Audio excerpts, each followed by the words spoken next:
Okey geng, Assalamualaikum. Alhamdulillah. Alright. Dekat saya sini sekarang ada sebiji Toyota Vios Dugong NCP93.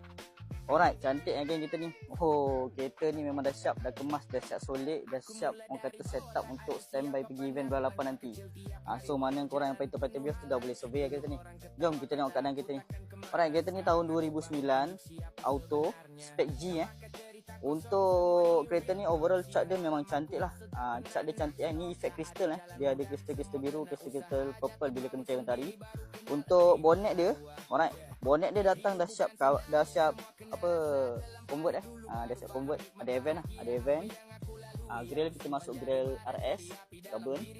Handsome Alright. Lampu dia pun ala-ala smoke Siap ada signal dia warna oranye. Nampak lebih garang lagi nice. Okey, untuk rem pula kita masukkan rem gaya size 15. Bunga pun tebal-tebal, cun-cun. Siap lagi kita belanja custom. Custom dia punya fender. Okey, untuk kereta ni memang overall korang tak perlu buat apa, tinggal pakai je insya-Allah. Engine gearbox dia okey, suspension dia pun cantik, aircon sedia beku. Tengok di belakang Spek ada di belakang. Rem baik, rem gaya. Okey, untuk condition kereta ni memang tak ada masalah lah. Dah siap exhaust exhaust besar lagi tu. SKS tu tak silap. Memang cantik, memang nice. Color dia ni ada efek kristal. So kalau tengah hari tu memang nampak lah efek-efek kristal dia ke arah-arah macam biru-biru, hijau, purple macam tu lah. Color dia pun mahal Color dia mahal ni. Alright. Memang cantik geng. Memang cantik. Mana kau yang cari kereta untuk buat event? Untuk buat event Vios gathering bulan 8 nanti memang sesuai lah, memang sesuai. Alright, memang cantik.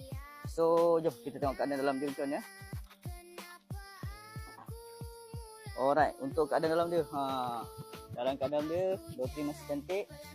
Okey, dah siap dashcam dashcam, dashboard masih cantik. Ada Android player, steering dia pun masih kemas. Seat pun cantik, tak ada koyak-koyak. Dah siap kapet dadu geng. Okey, jom kita tengok keadaan belakang dia.